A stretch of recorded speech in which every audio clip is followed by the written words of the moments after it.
Hey everyone, how's it going? Hope you're all doing well, and welcome back to the last episode before Christmas. So Christmas is this Saturday. This episode is probably going to go live on the Monday or the Tuesday before. And we'll be following up the week after, so probably around the 27th or the 28th, and we'll be back to our typical schedule, I would say. But let's see how the new year goes, and yeah, we'll take it from there.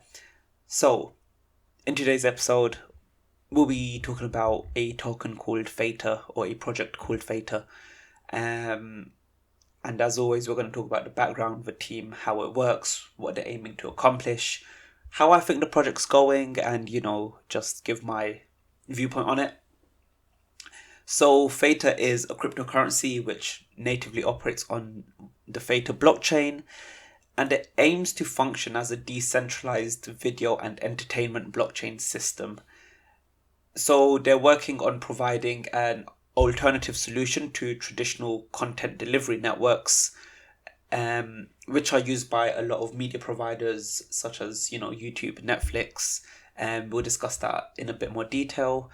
And Theta also has a number of enterprise partners. This includes Google, Sony, Samsung, Binance, and others who have all have a vested interest in Theta's long-term goals. And as part of the ecosystem, there's another token known as Theta Fuel, or T Fuel for short, which functions as the gas in the ecosystem, which we'll discuss more shortly. So the Theta project was initially composed of two founders, Mitch Liu, who functions as the CEO, and Jie Long, who operates as the CTO. Alongside them is a team of approximately 20 who support all parts of the business. Mitch's background is quite interesting. He has previously co-founded two large companies, both in the entertainment and gaming industry. The first being Tapjoy, which is a name that rings quite familiar to me, and is one of the leading providers in mobile advertising and app monetization solutions. So he's in a prime position to help identify opportunities within this market, especially relating to customer engagement within the applications, and also making the use of evolving trends which Tapjoy may be able to identify. Mitch was also the co-founder, or is also the co-founder of GameView Studios, which describes themselves as a next generation social gaming studio, which has again a focus on free-to-play games. Their product would allow users to meet others through gaming as a social media platform, and the idea has kind of been explored on Facebook already, where users make friends through playing games integrated into the platform. Think how maybe you'll come across someone in a game that you play on Facebook and you become friends that way. Basically that sort of idea. Now Jie's background is just as impressive, I would say. So he's developed a number of patented technologies, including VR tech, which he's aiming to integrate into Silver.tv, which is a 360-degree VR esports entertainment platform, and is a project that is supported by Samsung, Sony, and others. He also founded Mad Skill Game Studio, which are developing next-gen 3D mobile, massively multiplayer online games, and also their own gaming engine, which is quite exciting. So his past puts him in an excellent position to not only develop but to understand the gaming and entertainment industry to help drive the technical innovation within Theta. Now that we've kind of established that the team behind the project have quite strong credentials, we can now look into how it actually works. So Theta's aim is to provide an alternative to content delivery networks, and content delivery networks are used by all media streaming or sharing services, as mentioned before, YouTube, Twitch, Netflix, and many more. In the example of YouTube, traditionally a copy of a popular video would be stored on a regionally available server. So someone from the UK would access the UK server to stream a video from YouTube.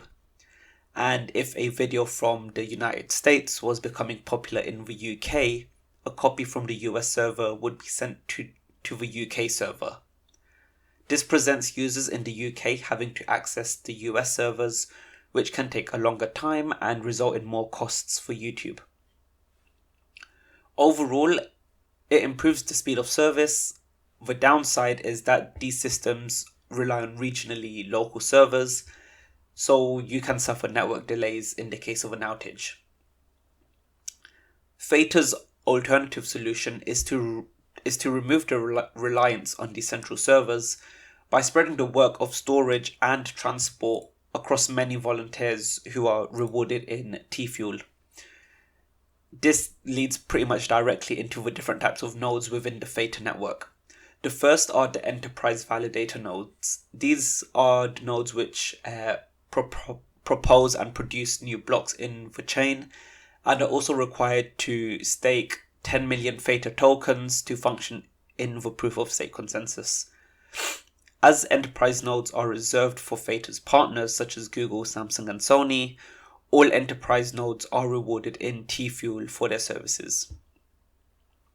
Below this are Guardian nodes. These are run by community members who have at least 1,000 Theta staked. Their role is to check the actions of the validator nodes to ensure that they are operating correctly and non-maliciously. They are also rewarded in T-Fuel. And finally, we have edge nodes. These allow users to relay video streams over the network and receive T-Fuel for doing so. Edge nodes are also expected to commit their spare storage capacity and bandwidth to the network in order to operate. This basically means anyone with spare storage or network capacity can function as an edge node, where if somebody is looking for a certain piece of content, you would be responsible for providing it to them, and as a result, you would be rewarded in T-Fuel. So regarding the two main tokens, which are again Theta and T-Fuel, Theta has a total supply of 1 billion tokens, all of which are in circulation. And Theta also functions as the governance token, which allows users to vote on changes to the network. The other token, T-Fuel, is the utility token within the Theta ecosystem. It has a fixed 5% inflation rate, which is used to not only reward enterprise and Guardian nodes.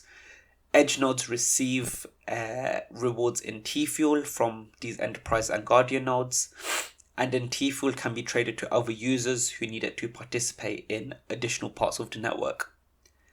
Theta is also looking to expand to streaming platforms, where streamers can potentially incentivize users to watch their channel or their stream through T-Fuel rewards, and where users can express their gratitude for streamers by donating T-Fuel. Think of this as similar to the bits system on Twitch. And tipping is a common concept on most streaming platforms, and being rewarded for participating in media is also seen similarly with the BAT token, which is another really interesting way of looking at how we can, make sure that people are actually engaging in the content that they are watching. T-Fuel will also be used on applications built within the Theta blockchain. Think of these as the DeFi projects, the NFT projects, the play-to-earn games.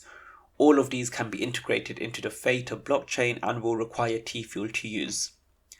And to combat the 5% inflation of T-Fuel, there is a proposed burning of T-Fuel equivalent to at least 25% of the total T-Fuel cost per transaction. So as the network gains popularity, this could potentially overtake the 5% inflation, leading T-Fuel to become deflationary in nature. And that covers most of the key ideas behind Theta and how it works. I personally think it's quite a strong project, especially compared to some of the others like Golem and Obite. But I'm still quite conscious that it's still in development and things can change very quickly. And what they're trying to achieve is very ambitious. And the fact that they are working with a lot of partners does give me hope, but it's also makes me slightly cautious that a lot of their direction will be driven by what the enterprise partners actually want. Regardless, I think Theta is solving is solving a big issue, and it can disrupt the back end of what most companies use for their streaming services for the better. So it definitely will be interesting to see where this goes. Yeah, and that's all from me for today. As always, if anyone has any questions or any comments, feel free to reach out to me on social media. It will be good to hear from you. Yeah, but until next time, goodbye.